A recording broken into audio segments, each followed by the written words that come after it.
ആദരണീയനായ ശ്രീ സുനിൽ വടയാർ സാറിനെ പ്രഭാഷണത്തിനായി ക്ഷണിക്കുന്നു. എല്ലാവർക്കും നമസ്കാരം. ഇപ്പോൾ തന്നെ നമ്മൾ ഒരുപാട് വൈകിയിട്ടുണ്ട്. ഏറ്റവും പ്രധാനപ്പെട്ട നമ്മുടെ ചടങ്ങുകൾ ഇനി നടക്കാനിരിക്കുകയാണ്. നാളെ അതിരാവിലെ നമ്മുടെ അതിവിശിഷ്ടമായ പാവനമായ ചടങ്ങും നടക്കാനുണ്ട്. അതുകൊണ്ട് ഞാൻ അധിക സമയമെടുക്കുന്നില്ല. ഒരു കാര്യം മാത്രം പറഞ്ഞിട്ട് ഞാൻ വിരമിക്കാം വളരെ വേഗം. കാരണം ഒരുപാട് നേരമായി ആളുകൾ വെറും തറയിൽ ഇങ്ങനെ ആളുകൾ ഇരിക്കുന്നുണ്ട്. എനിക്ക് സങ്കടം വരുന്നുണ്ട്. അതുകൊണ്ട് ഞാനൊരു കാര്യം പറയാൻ ആഗ്രഹിക്കുന്നത്, അദ്ദേഹം നമ്മുടെ രജിത് ജി പറഞ്ഞു, ഞാൻ ഈ മൂവ്മെൻറ്റിൻ്റെ കൂടെ LMRKയുടെ കൂടെ ഒരുപാട് ദൂരം സഞ്ചരിക്കുന്ന ഒരാളാണ്, ഇനിയും കൂടെ ഉണ്ടാകുന്ന ഒരാളാണ് എന്ന് പറഞ്ഞു. ഈ ചോദ്യം എന്നോട് ഒരുപാട് പേര് ചോദിക്കുന്നുണ്ട്. എന്തുകൊണ്ടാണ് നിങ്ങൾ LMRKയ്ക്ക് വേണ്ടി നിങ്ങളുടെ ചാനലിൽ, ഞാനിവിടെ നിൽക്കുമ്പോൾ ഞാൻ എൻ്റെ വീട്ടിൽ നിൽക്കുന്ന പോലെ എനിക്ക് തോന്നുന്നത്. കാരണം എന്നെ അറിയാവുന്ന ഒരുപാട് ആളുകളുണ്ട്. അവരുടെ സ്നേഹമൊക്കെ ഞാൻ ഏറ്റുവാങ്ങുന്നുണ്ട്. അങ്ങനെ ഈ പാവനമായ ഈ വേദിയിൽ വെച്ച്, ഈ ചടങ്ങിൽ വെച്ച് നിങ്ങൾ ഓരോരുത്തരുടെയും സ്നേഹ സാമീപ്യങ്ങൾ അനുഭവിച്ചറിയാൻ കഴിയുന്നതിൽ എനിക്ക് വലിയ സന്തോഷമുണ്ട്.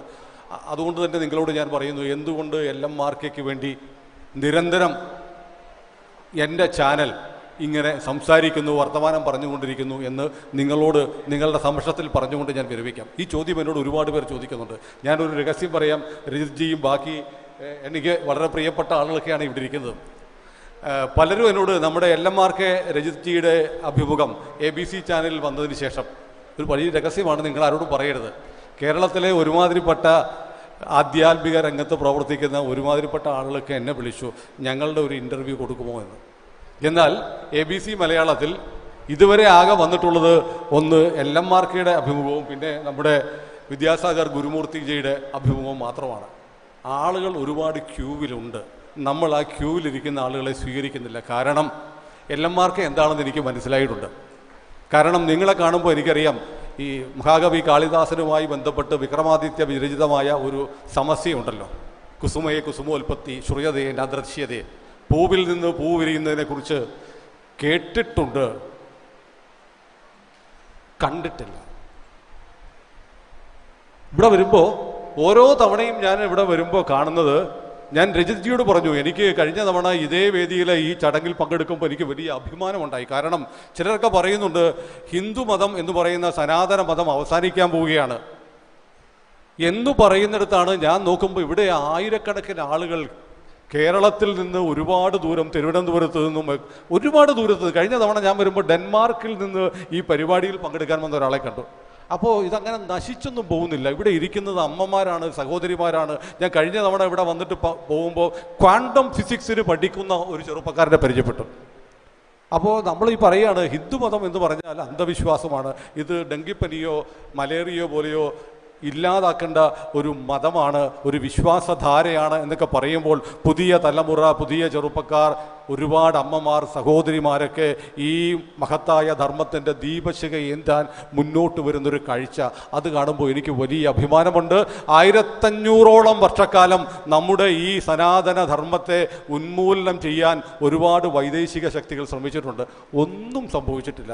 എന്നാൽ ലോകത്തെ ഒരുപാട് സംസ്കാരങ്ങൾ, ഇൻകാ വംശം ഉൾപ്പെടെ, മായന്മാരുൾപ്പെടെ, എന്തിന് ഇപ്പോൾ അമേരിക്ക, ട്രംപ് എല്ലാവരെയും പുറത്താക്കിക്കൊണ്ടിരിക്കുക. ട്രംപ് ഇവിടുന്ന് വന്നതാണ്. അവിടെയുള്ള ആദിമ ഗോത്ര വിഭാഗമായ റെഡ് ഇന്ത്യൻസിനെയൊക്കെ പുറത്താക്കി വന്നവരാണ് ഈ ട്രംപിനെ പോലെയുള്ള ആളുകൾ. പക്ഷേ ഇവിടെ നമ്മളെ നൂറ്റാണ്ടുകളായി ഒരുപാട് ആളുകൾ കൊന്നും കൊലവിളിച്ചും ഇല്ലാതാക്കാൻ ശ്രമിച്ചിട്ടും നമ്മളിപ്പോഴും ബാക്കിയുണ്ട്.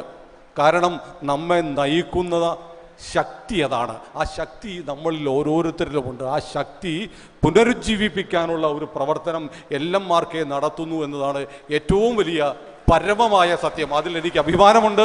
നിങ്ങളെ കാണുമ്പോൾ എൻ്റെ രക്തം തിളയ്ക്കുന്നുണ്ട്. കാരണം പേര് ചോദിച്ചാൽ വെടിയുണ്ട കിട്ടുന്ന ഒരു കാലത്താണ് നമ്മൾ ജീവിക്കുന്നത്. പേര് ചോദിച്ചാൽ ഉറപ്പായും നമുക്ക് സന്തോഷമുണ്ടാകുമായിരുന്നു. പേര് ചോദിച്ചാൽ, ഒരാളെ അറിയുമ്പോൾ നമുക്ക് സന്തോഷമുണ്ടാകുന്ന കാലം മറന്നിട്ട് നമ്മൾ പേര് പറഞ്ഞാൽ, നമ്മൾ കേരളത്തിൽ ഇരിക്കുന്നതുകൊണ്ട് നമ്മൾ സുരക്ഷിതരാണെന്ന് ഓർക്കണ്ട. നമ്മുടെ വീട്ടുമുറ്റത്തുണ്ട്, നമ്മുടെ മുറിക്കുള്ളിൽ നിൽക്കുന്ന ഒരാനയെ നമ്മൾ കാണുന്നില്ല. ഇത് സത്യമാണ്.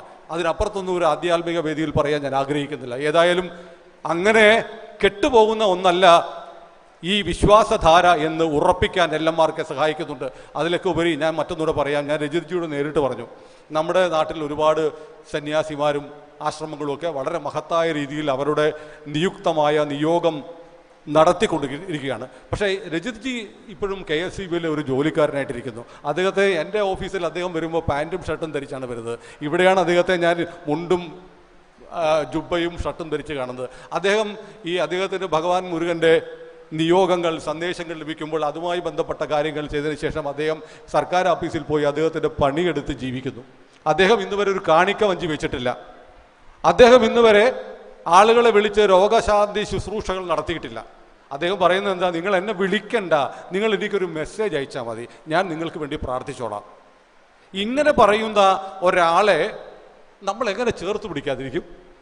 നിങ്ങളെയൊക്കെ ഇവിടെ ഒരുമിച്ച് കൂട്ടാൻ ഒരു വലിയ ജനസഞ്ചയത്തെ തന്നിലേക്ക് ചേർത്ത് നിർത്തി നമ്മുടെ സനാതനമായ ധർമ്മത്തെ പ്രോജ്വലിപ്പിക്കാൻ കഴിയുന്ന ഒരു മഹാത്മാവാണ് ശ്രീ രജിത് ജി എന്ന് പറയാൻ എനിക്ക് തെല്ലും മടിയില്ല, ഒട്ടും ലജ്ജയില്ല, എനിക്ക് അഭിമാനം മാത്രമാണ്. അതുകൊണ്ടാണ് നിരന്തരം ഈ പ്രസ്ഥാനത്തിൻ്റെ കൂടെ നിൽക്കാൻ ഞാൻ ഇഷ്ടപ്പെടുന്നത്. ഞാൻ പറഞ്ഞല്ലോ, നിങ്ങളെ കാണുമ്പോൾ ഞാൻ എൻ്റെ വീട്ടിൽ നിൽക്കുന്നത് പോലെ ഞാൻ ആഹ്ലാദിക്കുന്നു, ഞാൻ സന്തോഷിക്കുന്നു. എനിക്കിഷ്ടമാണ് LMRKയുടെ പരിപാടികളിൽ വരാൻ. കാരണം LMRK മുന്നോട്ട് വെക്കുന്നത് ഒരു സമാജബോധമാണ്. ഈ സമാജബോധം എന്താണെന്ന് നിങ്ങൾക്ക് മനസ്സിലായിട്ടുണ്ടോ എന്ന് എനിക്കറിയില്ല.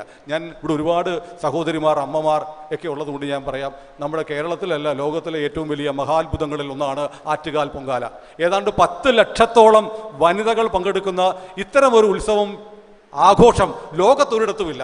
തിരുവനന്തപുരത്ത് ആറ്റുകാലിൽ നിന്ന് ആരംഭിച്ച് തിരുവനന്തപുരം ജില്ല വരെ വ്യാപരിച്ച ആറ്റുകാൽ പൊങ്കാല ഒരു പക്ഷേ അടുത്ത 2-3 വർഷം കഴിയുമ്പോൾ കൊല്ലം ജില്ലയിലേക്കും അത് കഴിഞ്ഞ് കോട്ടയത്തേക്കും ഒരു പക്ഷേ കണ്ണൂരും കാസർഗോഡും വരെയൊക്കെ പൊങ്കാല അടുപ്പുകൾ നേർന്നേക്കാം. പക്ഷേ ഞാൻ ചോദിക്കട്ടെ, ആറ്റുകാൽ പൊങ്കാലയ്ക്ക് 10 ലക്ഷം ആളുകൾ പങ്കെടുത്തു എന്നാണ് കണക്ക്. എന്നാൽ ഞാൻ വളരെ ദുഃഖകരമായ, ഭീതിപ്പെടുത്തുന്ന ഒരു ചോദ്യം ചോദിക്കാം. ആറ്റുകാൽ അമ്പലത്തിന് തീയിട്ടെന്ന് ചോദിച്ചാൽ എത്ര ലക്ഷം ആളുകൾ വരും? നമ്മൾ ഏതാണ്ട് 1 കോടിയോളം ആളുകൾ ശബരിമലയ്ക്ക് പോകുന്നുണ്ട്. എന്നാൽ ശബരിമല അമ്പലത്തിന് പണ്ട് തീ വെച്ച് ഭഗവാന്റെ കൈയും കാലും ഒക്കെ തച്ചുടച്ചായിരുന്നു. വീണ്ടും ഒരിക്കൽ ശബരിമലയ്ക്ക് നേരെ ഒരു ആക്രമണം ഉണ്ടായി എന്ന് പറഞ്ഞാൽ എത്ര കോടി ആളുകൾ ശബരിമലയ്ക്ക് പോകത്തില്ല. അതാണ് ഹിന്ദു. ആ ഹിന്ദുവിനെ കുറിച്ചാണ് ഇവിടെ പലരും പറഞ്ഞത്. കാരണം അപ്പോൾ നമ്മൾ ആരെന്നറിയോ? നമ്മൾ വെറും ഭക്തരാണ്.